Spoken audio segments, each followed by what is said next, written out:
It is video time here at Keystone and more. We apologize for not making a video on Sunday, but we decided to make two in a span of about 3 4 days. Nick, today I think we're going to talk about majority of college football, college basketball, and then some NHL. Just recapping since the second half of the season starts. Does that sound all right to you? Oh yeah, sounds awesome to me, man. Just really excited for the new year and you know, pretty fun year so far. So we're going to start off with college basketball. I'm going to be honest with you, Nick. Here, we live in a pretty strange world where we have an orange president, we have random things, we have potentially flying cars here, but nothing is more weird than seeing Tennessee at number one. I do not get it. It's a weird thing for college basketball where Kansas has lost four games this month. It's just weird. What do you make of this? It is really weird because when you think of Tennessee, you think of them as a football school. You don't think of them as a basketball school. They're in the SEC, which is besides Kentucky and Auburn at the moment, primarily a football conference. So it's really weird when you think of it. And then when you look at Duke, it's even weirder. They have four guys, all freshmen, that could be lottery picks in the upcoming NBA draft. So it is very weird when you think about it. Gonzaga also always has a very good program. I feel like that's like the whitest team in the country, and they're always like the most dominant team in the country somehow. So Gonzaga's also got a very good team. UNC is always up there. Even though UNC had a terrible loss to Louisville earlier this month, lost by 30 plus at home. But yeah, seeing Tennessee, I've seen Tennessee play. They're a good team, but it is weird seeing them at number one. And they had a close call against West Virginia this past weekend, but we'll see what they have for the rest of SEC play. For weird teams, in my opinion, I mean, we have Tennessee at number one. Nevada, they have a good team. I'm not going to really count them as weird. Marquette is at number 10. Texas Tech, not really. Buffalo at number 18. That, for me, is weird. Mississippi State, North Carolina State at 22, 23. Wisconsin, Big Ten has always been pretty solid. Florida State has dropped off a lot, and they hang in at the number 25 spot. But definitely the biggest thing for me was Kansas losing 4 games this month, and I don't think that's happened in a while in Kansas's history. Yeah, it's definitely been a while for Kansas. And, it's been a rough year for some of the blue bloods in that conference, the Big 12. Both Kansas and West Virginia Kansas not really having a down year. They're having a down month. But West Virginia outright a down year. The Iowa States of that conference are really starting to take over. If I'm not mistaken, Oklahoma has a decent program this year, as always. Or even maybe they're one of the blue bloods that's fallen off. And I know Kansas State has a decent team this year. But Definitely. again, rough year for the Big 12. West Virginia and arguably could have the best defense in the country. They have fallen off the biggest. And we mentioned this in an earlier podcast. I think what conference is best for basketball. I said Big 12, and I said the reason why I said this is the past couple of years, every single Big 12 team has made the tournament, and only right now, only 3 Big 12 teams are in the top 25 with Iowa State, Kansas, and Texas Tech. So yeah, so this Big 12 conference has fallen off, and you can definitely see it's very top heavy with Iowa State. Kansas is falling off, and Texas Tech. You said it was the Big East. Have they met your expectations? You know what? I was at the game on Sunday here at the Wells Fargo Center, Seton Hall versus Villanova, and I was disappointed. It's Big East basketball. I'm expecting good games. This was a terrible game, and not just because I don't like Villanova. It was if you're a neutral fan, this is a bad game. Villanova won by 30 plus points. I get it. It's the big, maybe the Big East has fallen off a little bit. Xavier's having a terrible year, which is a little weird. But it's weird because Seton Hall actually is a decent team. They've had a rough, start to the Big East play, but they have actually a pretty decent team up there. And for whatever reason, they could not beat. I mean, they couldn't even stay with Villanova. It was never really that close, except in the beginning.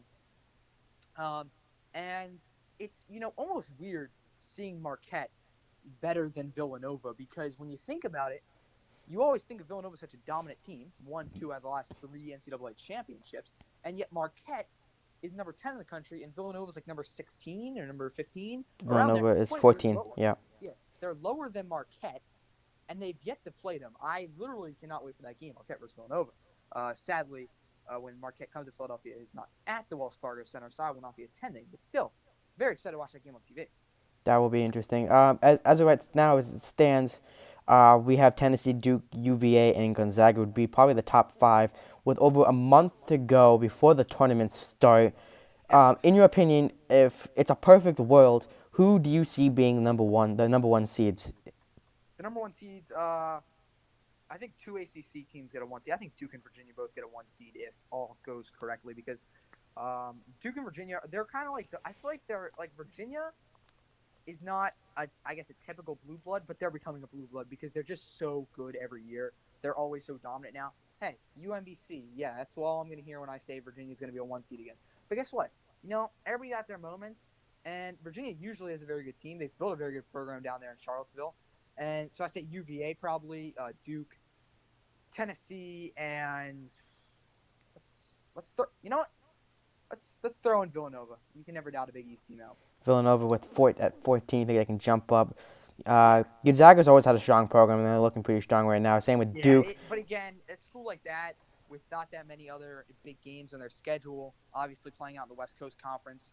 In my opinion, they need to at least go to the Mountain West. The Pac-12 doesn't have a great basketball conference, so it's not really worth going That's to true. the Pac-12. But they should go to at least the Mountain West with the Boise States and all that. Definitely. Because the West Coast, it's not giving them enough competition. And I say they'll probably end up as a 2 seed, probably. I would say. I can see that. One team that I do not see on this list, and I haven't seen on this list throughout this year, Syracuse. They've always had a good program in Bayheim. I just don't see them. What's going on with them? Here's the thing with Syracuse. They always have a good program, and sometimes they have really good years when they bring in a guy like Carmelo or something. But what I've noticed the last few years is Syracuse is the kind of team that likes to sneak in. They like to kind of be under the radar, maybe win a big game, or maybe lose a big game. But they usually like to win one or two big games. Like they won that one game down at Cameron.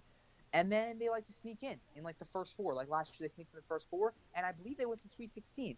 So Syracuse has a good program. They always do, but they like to kind of like sneak in and then make a run, kind of as a surprise team. Definitely, I definitely agree with you on that. Now, the two polls between the AP Top 25 and Coaches Poll for number 25 seed. For the AP 25, we have Florida State at 25, and then the coaches we have Iowa, in the Coaches Poll. Who deserves that more, Florida State or Iowa? Usually I would agree with the AP, but I think in this one I have to agree with the coaches. I think it has to be Iowa. No offense to Florida State, but Florida State to me, they've just had a rough start to the ACC. Super inconsistent too. Yeah, they were doing really good out of the conference. They go into the ACC, and it just has not been the same. A totally different program. Not the same team. It's going to be maybe even a bit harder for them to make the playoffs now. Definitely. March Madness. It's going to be harder for them to make March Madness now. But Iowa has had a pretty good Big Ten, pretty big Big Ten start. They beat Michigan State for Michigan State's first Big Ten loss in 33 games, which is insane because the Big Ten is so competitive. But I think Iowa deserves it personally. Definitely. The Big Ten and the ACC, two really hard teams to play with. Very top-heavy in the Big Ten with Purdue, Michigan State, and Michigan, and then the ACC all with North Carolina and Duke. And UVA. You could make a run with saying Virginia Tech or Louisville. But then on the bottom, you got Pitt, Clemson, Miami. Miami used to be really good, too. Last year, they were a force to be reckoned with. Miami's a weird one. They're kind of like 50-50, you know what I mean? Yeah, I mean, they have those years when they've been good. Last year, they were really good. I don't know. They've just dropped off. If you could I would love to see Pitt have a good program. They don't have a good No. program. They're pretty bad. They've had sparks of greatness in them, They but played in the past, but they didn't win a single ACC game last year. So oh yeah, I would like to see him have a better program out there in Pittsburgh. It's kind of sad when Duquesne is better than you. That's not something I like to. And it's kind of interesting to see that the SEC, the number one in the in college basketball, comes from the SEC, because it's a very football-heavy school. Kentucky. Yeah, because this is a very football-heavy conference, and it's very interesting. Kentucky's played well though, beating Kansas and beating other good teams. So that's another team that I can look to make another big run with Calipari. He knows what he's doing. I've been a little surprised early on here. Not early on, but I guess early on conference play, right? Somewhat. Mm-hmm. But St. John's. Definitely. They were doing so good in non-con, and then they kind of come into conference play, and they're just not the same anymore. Yeah. And it's weird because we all kind of thought they were making that comeback. Chris Mullen's back. They're bringing back that '80s jam. Patrick Ewing's back with Georgetown. Maybe we can get that little kindle of fire again. But that's just not happening. Georgetown didn't even play good they play good out of conference, but they played like Jacksonville and whatever. Yeah, the Big East could be. You could say that it's pretty hard Division II play in. Yeah, but still, St. John's has just been a little, underwhelming in conference play. Definitely. Now since we probably exhausted a lot out of the NCAA. Look, we're going to have probably a whole March Madness Video coming up soon as that comes into play. Conference championships are coming Yeah. up. That's going to be always fun to watch. Um, And you know, I'm starting to do this thing with college basketball, right? In Philadelphia, we did the honor of being 16, so I love to go and check them all out. This past week, I saw 2 games. This upcoming week, I won't see any because I will be on the road watching some college hockey. But what I'm trying to do is I'm trying to go to more games. You know what I mean? And then obviously, March Madness comes around. There is some content up here in the Northeast, some games coming up here in the Northeast, and there's some. The Eastern Regional is in DC, and I am definitely considering going down for the weekend. Sweet 16, Elite 8.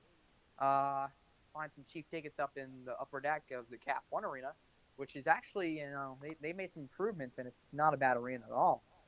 Never has been, in my opinion. Yeah, Even though it's a Capitals facility, it's never has been about it. not in the greatest area of DC, but it is a decent arena, and I wouldn't mind seeing some, a ticket to the Final Four being clinched there, especially if Duke ends up in that region or Tennessee. Duke always is in the East, though. So I mean, but then you could say they're Virginia. In the South. Yeah, they're in the South. That's a tough because if Tennessee gets the number 1 seed, then they're definitely going to be in the South. yeah, if they get the number one seed, they're going to choose the Southern region. Then you have Duke. Well, then you have UVA could go the East. Duke. Yeah, okay. So you know what? You're making a good point. Now you almost have too many teams in the East Coast. If you choose Tennessee, Duke, Nova, and UVA, that's too many Eastern teams. You need to have that Western team. And you have Gonzaga. If Gonzaga makes it, then they're going to be the West team. You need that Gonzaga so that you can put someone out West. So that's going to be interesting to see where that plays off to. I'm not saying you couldn't put UVA out West. Yeah, definitely. I think you guys up at Hartford, I think you guys get one Western game and it's like another Eastern game. Eastern game. You guys get a 3-14, 5-12, a 6-10, and a 5-11. Yeah, no matter who we get, it's going to be fun to watch. I hope. I'm I'm definitely going to go see one of those games. That's March Madness. Hoping to see a big upset. Hoping we'll see big upsets, like 1-16 upset like we did last year. And another Cinderella story like happened last year. But we're going to move on to the NHL. This is the one time of the year that Nick and I actually agree on sports. Playing football, we can kind of agree. But in the All-Star game, the Metropolitan Division, on paper, the best division with players, won the All-Star game. And, of course, my boy, Sidney Crosby, won the MVP. And he gets a new car. Is that how it works? Yeah, it's like a car. It's kind of stupid, in my opinion. But everyone gets to split up $1 million or something like that between them. Second half of action of hockey starting already. What teams? Yeah, but some teams get the bye week this week. That's true. Some teams had the bye week last week. So these are kind of 2 weeks in hockey where we only have 2 or 3 games on a night, which is very rare NHL content. And you know what? I'm going to flip on the Pens Lightning game, which is happening right now. Pens are leading 3-0, just to let you know. They're winning 3-0, and they're wearing those hideous yellow mustard jerseys. They're the Stadium Series jerseys. What team do you think needs to start now in order to make a playoff run? Well, pretty much nobody's technically eliminated, right? And I would like to say something. You know what I mean? My Philadelphia Flyers have been on a 5-game winning streak, which is insane. Wait, okay. Let me just say something about this. I might have read your story wrong, but you said that you were pissed off that the Flyers are winning. Is that? Oh, I am pissed off they're winning. I am pissed as hell they're winning. But now they're getting close to the playoffs. They're only 8 points out. If they're only 8 points out, they have no reason not to try to run for it. Maybe be the Tampa Bay Rays of hockey. Just start selling everybody off and keep winning.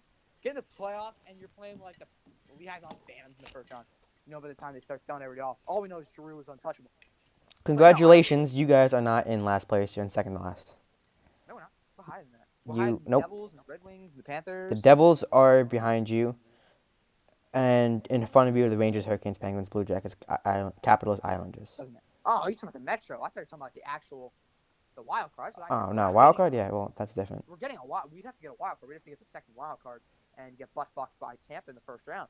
But, which I don't really want that either. I'd rather just go and get Jack Hughes. But the players really aren't listening to me when I keep saying keep losing. They're not really losing.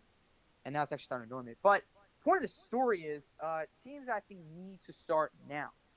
The Ducks need to get their head out of their ass, okay? Definitely. They got a great team. They were the 3 seed in the Pacific, and now they've just completely dropped. And now the Flames are first place in the Pacific, okay? Like let's Might want to pick that one up. I mean, the Sharks have been looking good. I mean, the Golden Knights Sharks, need to yeah, step Sharks up. had a rough start. Sharks had a rough start. Now they're bouncing back here, and in the second half, you really can't have a a cold streak. If you have a cold streak in the second half, you're not making the playoffs. Definitely, and that's the thing about the Penguins. If they don't make the playoffs, I wouldn't be surprised because it's that cold streak. They have those times. They've lost 4 out of 5 games right now, but they've had that 8-game winning streak, but they've also had that 12-game losing streak. So that's something for the Penguins they need to get better at. But of course, you are winning 3-0 against the Tampa Bay Lightning, who are the best team in the league by far. They're winning the division by 20 points. Yeah. Which is insane. Which I like. But these are the teams you will see that the Penguins will beat good teams like Tampa Bay, but will lose to incredibly, really bad teams like the Devils. Whoa, so you're saying the Stadium Series, the Flyers should win? The Flyers are a terrible team. No, because we have your number. We have your number, so that's different. No, but you just said they lose to terrible teams. The Flyers are terrible teams. And, now you're kind of acting hypocritical tonight, saying you're saying now they can beat bad teams. Okay. Well, there's always outliers in the data. There's always outliers. Trent Frederick drops the gloves in his first NHL game to his parents' delight. Just read that one on ESPN. So that's I could care less about that guy. But anyway, back to the real news, not some bumblefuck from Wilkes-Barre Scranton. Let's see. So I would not mind seeing the Rangers in the playoffs, possibly. That could be pretty solid. They could make a run for it. Or what if the Hurricanes got in? If the Hurricanes got in, I'm done.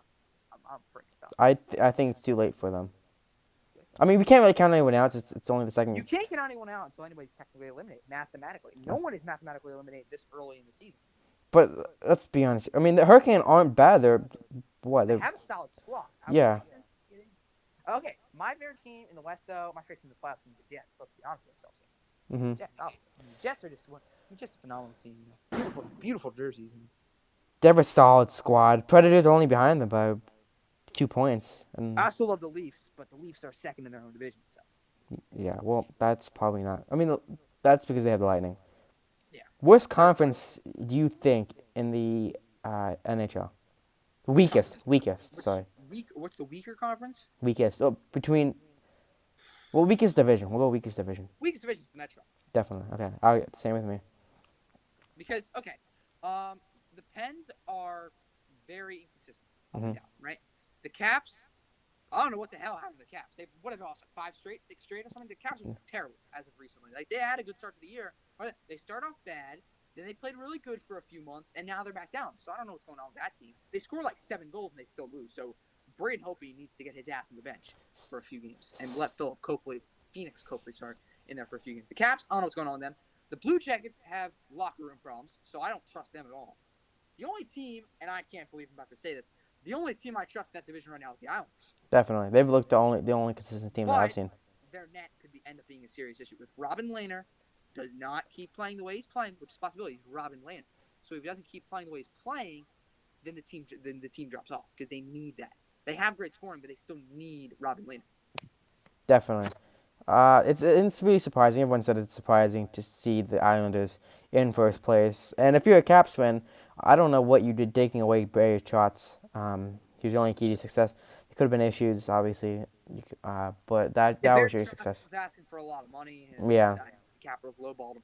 Yeah. Well, it'll be an interesting segue to see into the second half of this year to see what happens come June or probably April. But definitely come, Cup is. But yeah, come June though, definitely when the Cup comes. Hopefully it will come back to Pittsburgh again. Not expecting it, but you never know. Hey, that'd be 3 Cups in 4 years. That would officially make you guys a dynasty. That would, and I hope that happens to us. But wouldn't really care. Could also officially become a dynasty. Okay, Sunday. Okay, fuck the Patriots. We're just gonna say that out loud. Sorry for swearing for the young viewers, but we're not. This is like guys. I like to call this like the intellectual bar stool. You can curse as much as you want, but we actually talk about sports. Barstool is pretty intellectual. Sometimes. There are people who hate Bleacher Report, but Bleacher Report, actually gives you the news. So. I like Bleacher Report. I like Barstool, Bleacher Report. Everything's fun. But that's probably gonna give us a wrap for now. Don't worry, we're gonna give you a Sunday podcast dedicated, probably specifically to the Super Bowl, as the Rams take on the Patriots. I don't see us really talking about much other than the Super Bowl. Maybe. There's a lot of fun prop bets out there. that we could talk about.